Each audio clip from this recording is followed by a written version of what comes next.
अब आगे देखते हैं एटमॉस्फेयर। एटमॉस्फेयर टेम्परेचर या वायुमंडलीय तापमान किसी पदार्थ की गर्मी, शीतलता जो इस आणविक गतिविधि के विस्तार द्वारा निर्धारित होती है और इस तापमापी द्वारा मापी जाती है, उसे तापमान कहलाती है। वायुमंडलीय तापमान का मुख्य स्रोत क्या है? सौर विकिरण है। क्वेश्चन पूछा जा सकता है वायुमंडलीय तापमान का मुख्य स्रोत क्या है?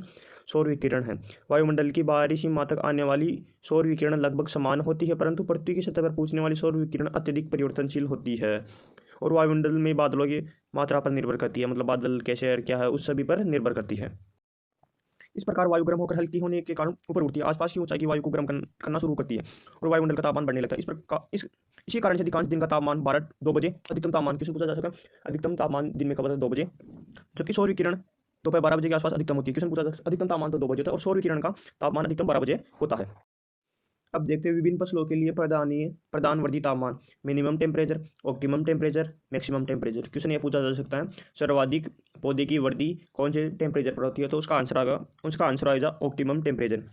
चलो देखते हैं शीतकालीन फसलें के लिए या ग्रीष्मकालीन फसलें के लिए देखते हैं। मिनिमम टेम्परेचर देखते हैं 0 से 5 डिग्री और ग्रीष्म के लिए 15 से 18 डिग्री तथा ऑप्टिमम टेम्परेचर 25 से 30 डिग्री और उसके लिए 30 से 38 डिग्री तथा मैक्सिमम टेम्परेचर 30 से 38 डिग्री तथा गर्मियों में 45 से 50 डिग्री होता है। तो आगे देखते हैं तापमान का कृषि पर क्या प्रभाव पड़ता है। कृषि का प्रत्येक कार्य तापक्रम से प्रभावित होता है। कृषि में बीज अंकुरण से लेकर फसल कटाई, फसल गहाई, फसल ओसाई एवं भंडारण तक उचित तापक्रम की आवश्यकता होती है। प्रत्येक फसल पौधे की वृद्धि एवं विकास के लिए एक निश्चित तापमान की आवश्यकता होती है। न्यूनतम से कम और अधिकतम तापमान होते ही फसल में वृद्धि पर प्रतिकूल प्रभाव पड़ता है। न्यूनतम और अधिकतम तापमान के मध्य औसत जिस पर पौधे की वृद्धि अधिकतम होती है उसे इष्टतम या ऑप्टिमम टेम्परेचर कहते हैं। इन न्यूनतम और इष्टतम अधिकतम तापमान बिंदु को प्रधान या आधारभूत वृद्धि बिंदु कहते हैं। इम्पोर्टेंट बात है, न्यूनतम, इष्टतम और अधिकतम तापमान को प्रधान या आधारभूत वृद्धि टेम्परेचर कहते हैं, ये याद रखना। वायुमंडलीय तापमान निम्न प्रकार से पौधे की वृद्धि को प्रभावित करता है। जैसे जैविक क्रिया कैसे प्रभावित करती है? सामान्यतः एक निश्चित सीमा तक तापमान बढ़ने से जैविक क्रिया की गति भी बढ़ती है, परंतु और इस परासर तापमान में प्रति 10 डिग्री सेंटीग्रेड की बढ़ोतरी से जैविक क्रिया की गति दुगनी या अधिक हो जाती है। इसका तापमान गुणांक क्या बोला जाता है?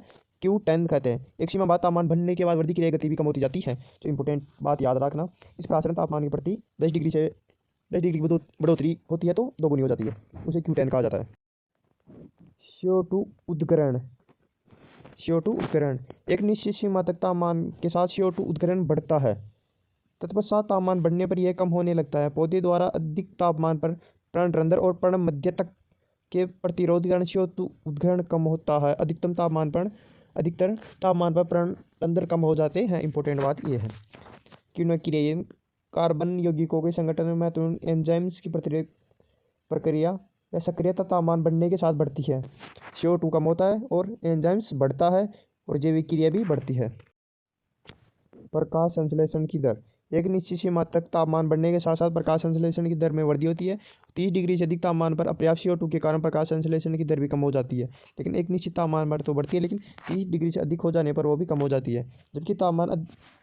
जबकि अधिकतम तापमान के साथ पौधे द्वारा शोषण दर बढ़ती है। इस प्रकार शुद्ध प्रकाश संश्लेषण या नेट फोटोप्रिज्म प्रभावित होता है तो फसल का उत्पादन भी कम होता है। आगे है प्रकाश संश्लेषण संरचना का विकास। पर्णहरित बनने पर एवं पर्णछत्र या लीफ एरिया के विकास में तापमान का महत्वपूर्ण योगदान है। उचित तापमान क्लोरोप्लास्ट के निर्माण को बढ़ाता है तथा कम तापमान पर्णहरित के विघटन के कारण पत्तियां पीली पड़ जाती है। वृद्धि तत्वों पर प्रभाव। इष्टतम तापमान पर ऑक्सीन, जिबरेलिन, साइटोकाइनिन की सक्रियता अधिक होती है, जबकि ABA की कमी होती है। परिणामस्वरूप पौधे की वृद्धि दर बढ़ती है। इष्टतम तापमान से अधिकतम और कम तापमान वृद्धि तत्वों पर संतुलन बदलता है तो वृद्धि को प्रभावित करता है। जिबरेलिन या GA3 अम्ल के प्रयोग अधिकतम तापमान के बाधाई प्रभाव दूर होकर वृद्धि दर बढ़ती है। आपको एक बात याद रखनी है, अधिकतम तापमान होने पर या इष्टतम तापमान होने पर ABA की कमी होती है और शेष सभी हार्मोन की वृद्धि होती है।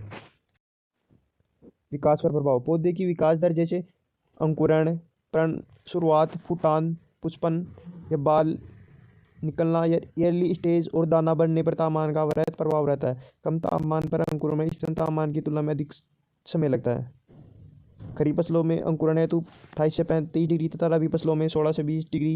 ये इंपॉर्टेंट याद रखना। हाँ, कीट एवं रोगों का प्रकोप। पौधे की सस्य वृद्धि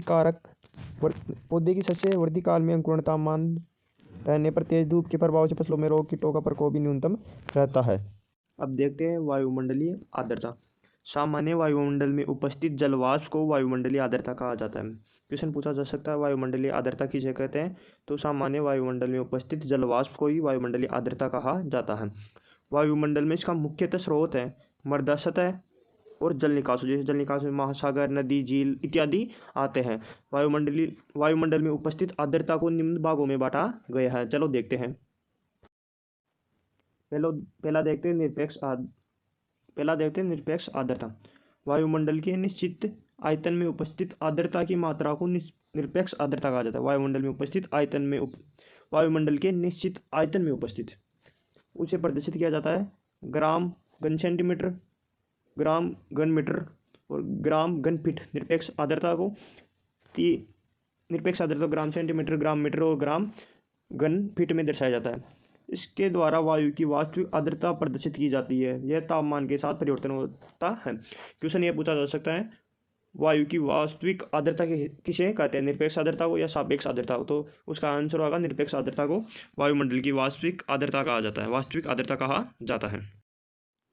सापेक्ष आर्द्रता या अपेक्षित आर्द्रता वायुमंडल की आर्द्रता को दर्शाने की यह एक सामान्य और प्रचलित प्रयोगिक विधि है। किसी निश्चित तापमान पर वायु में उपस्थित तथा उसी ताप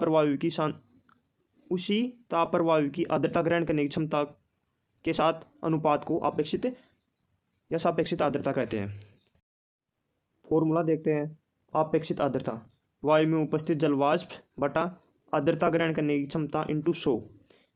दूसरा फॉर्मूला एक और है, वास्तविक वाष्प दाब या संतृप्त दाब इंटू 100। ये दो फॉर्मूला इंपॉर्टेंट है, याद रखना। सापेक्षित आर्द्रता का मौसम विज्ञान में महत्वपूर्ण स्थान है।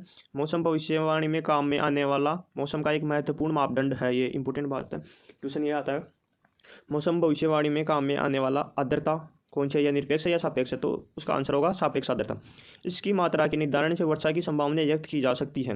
इंपॉर्टेंट ये भी है। क्वेश्चन ये भी पूछा जा सकता है किसकी मात्रा के अनुसार वर्षा की मात्रा का पता लगाया जा सकता है। किसी निश्चित तापमान पर वायुमंडलीय आर्द्रता क्षमता का निरपेक्ष आर्द्रता के साथ विपरीत संबंध होता है। सामान्य से बहुत अधिक या बहुत कम सापेक्ष आर्द्रता मानव जीवन के लिए हानिकारक होती है। सापेक्षित आर्द्रता का फसलों पर क्या प्रभाव पड़ता है, चलो देखते हैं। पहला है जल संबंध। अपेक्षित आर्द्रता और पौधे के वाष्प उत्सर्जन की क्रिया को प्रभावित करती है। कुछ शुष्क क्षेत्रों में अपेक्षित आर्द्रता की कमी के कारण पौधे में वाष्प उत्सर्जन अधिक होता है। अब आता है पर्णवृद्धि या लीफ ग्रोथ। अधिक अपेक्षित आर्द्रता के कारण कोशिकाओं का स्फीत दाब अधिक होता है। मतलब अधिक ग्रोथ होगी तो कोशिकाओं स्फीत दाब भी अधिक होगा, कोशिकाओं का आकार भी बढ़ता है और आसंजन द्वारा जल का ह्रास भी कम होता है। अतः आर्द्रता या ह्यूमिडिटी क्षेत्रों में शुष्क क्षेत्रों की तुलना में पौधे की पत्तियों का आकार अधिक होता है। एक क्वेश्चन यह बन सकता है कि अधिक आर्द्रता होने पर प्लांट का स्फीत दाब कम होगा या ज़्यादा होगा, तो उसका आंसर होगा अधिक होगा। अब आगे आता है प्रकाश संश्लेषण। जब शुष्क क्षेत्रों में अपेक्षित आर्द्रता कम होती है तो वाष्पोत्सर्जन क्रिया जल का ह्रास अधिक होता है और पौधे में जल की कमी होती है। लेकिन शुष्क क्षेत्रों में प्रकाश संश्लेषण अधिक होगा तो आर्द्रता की मात्रा कम होगी या जल का ह्रास अधिक होगा। परागकण। यदि मृदा नमी पर्याप्त हो तो औसत रूप से कम अपेक्षित आर्द्रता परागकण को बढ़ाकर बीज जमाव को भी बढ़ाती है। परागकण को बढ़ाती है और बीज जमाव या सीड को जर्मिनेशन को भी बढ़ाती है। यदि वायुमंडल में अधिक आर्द्रता होगी तो परागकोश से परागकण भी कम बिखरेंगे और जर्मिनेशन भी अच्छा होगा। ये इंपॉर्टेंट ही बात है। यदि अधिक आर्द्रता होगी तो परागकण का बिखराव भी कम होगा तथा उत्पादन ज़्यादा होगा तथा प्लांट की ग्रोथ अच्छी होगी एवं जर्मिनेशन भी अच्छा होगा। पोषक तत्वों का उद्गरण एवं स्थानांतरण। अधिक वायुमंडलीय अपेक्षित आर्द्रता वाष्पोत्सर्जन की क्रिया को कम करती है। यदि वायुमंडल में अधिक आर्द्रता होगी तो वाष्पोत्सर्जन क्रिया कम होगी जो पोषक तत्वों के उद्गरण को प्रभावित करती है। क्वेश्चन यह होता है अधिक आर्द्रता होगी तो वाष्पोत्सर्जन क्रिया कम होगी या कम आर्द्रता होगी वाष्पोत्सर्जन क्रिया ज़्यादा होगी। चलो फिर आगे देखते हैं कीट एवं रोगों का प्रकोप। यदि अधिक आर्द्रता होगी तो कीट रोगों का प्रकोप भी अधिक होगा और कवकों का विकास भी अधिक होगा, जिसमें एफिड लगता है, मोएला लगता है। ये इंपॉर्टेंट कीट इंसेक्ट रहेंगे प्रकोप के लिए। अब उपज पर क्या प्रभाव पड़ता है अपेक्षित आर्द्रता का। बहुत अधिक या बहुत कम अपेक्षित आर्द्रता पौधे की वृद्धि के लिए अनुकूल नहीं है। उपज के साथ आर्द्रता का ऋणात्मक संबंध होता है। इंपॉर्टेंट बात है। उपज के साथ आर्द्रता का ऋणात्मक सहसंबंध होता है। अधिक आर्द्रता से परागकोश कम होता है, परागण कम होता है और कीट रोगों पर प्रकोप ज़्यादा होता है।